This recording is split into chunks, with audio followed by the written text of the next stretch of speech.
Assalamualaikum warahmatullahi wabarakatuh. Halo teman-teman, apa kabar?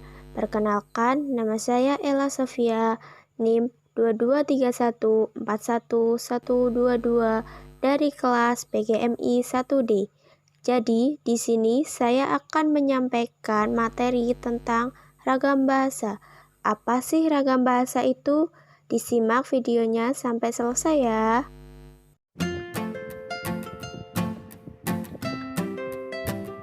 Ragam bahasa merupakan variasi bahasa menurut pemakaian bahasa yang kemudian disesuaikan dengan topik yang dibicarakan serta disesuaikan dengan situasi dan kondisi yang dihadapi.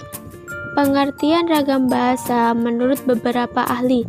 Yang pertama, menurut Bahman, ragam bahasa adalah variasi bahasa menurut pemakaian yang berbeda-beda menurut topik yang dibicarakan, menurut hubungan pembicara, kawan bicara, orang yang dibicarakan, serta menurut medium pembicara. Yang kedua, menurut Dendi Sukono, sehubung dengan pemakaian bahasa Indonesia, timbul dua masalah pokok, yaitu masalah penggunaan bahasa baku dan tak baku.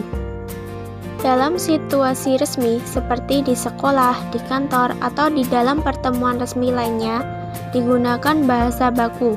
Sebaliknya, dalam situasi tak resmi, seperti di rumah, di taman, atau di pasar, kita tidak dituntut menggunakan bahasa baku. Adapun macam-macam ragam bahasa. Yang pertama, ragam bahasa berdasarkan penuturan. Berdasarkan cara pandang penutur, ragam bahasa dibagi menjadi 4, yaitu yang pertama, ragam dialek.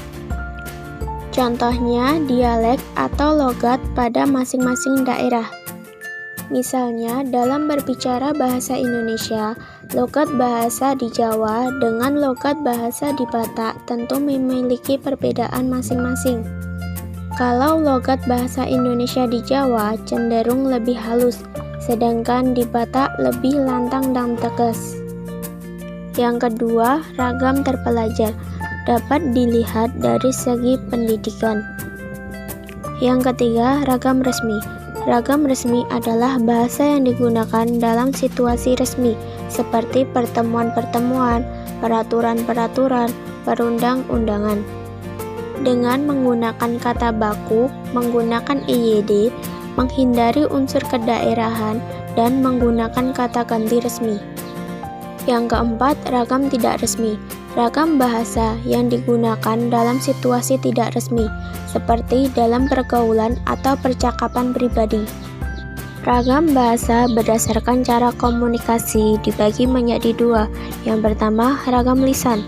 Ragam bahasa lisan adalah suatu ragam bahasa yang dihasilkan oleh alat ucap. Ciri-ciri ragam lisan memerlukan kehadiran orang lain, terikat ruang dan waktu, dan dipengaruhi oleh tinggi rendahnya suara.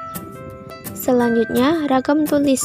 Ragam bahasa tulis adalah bahasa yang dihasilkan dengan memanfaatkan tulisan dengan huruf sebagai unsur dasarnya, dengan memperhatikan ejaan dan kosakata.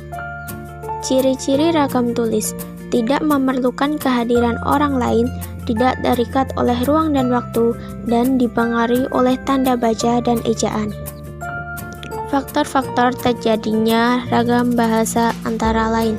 Yang pertama, tingkat pendidikan manusia yang berbeda-beda. 2. Faktor usia. 3. Perbedaan gender. 4. Jabatan atau profesi. 5. Bidang yang ditekuni. 6. Beragamnya dialek di Indonesia. Nah, gimana teman-teman? Apakah udah jelas dan paham? Semoga sudah ya. Cukup sekian yang dapat saya sampaikan, kurang lebihnya mohon maaf. Dan terima kasih sudah menonton. Wassalamualaikum warahmatullahi wabarakatuh.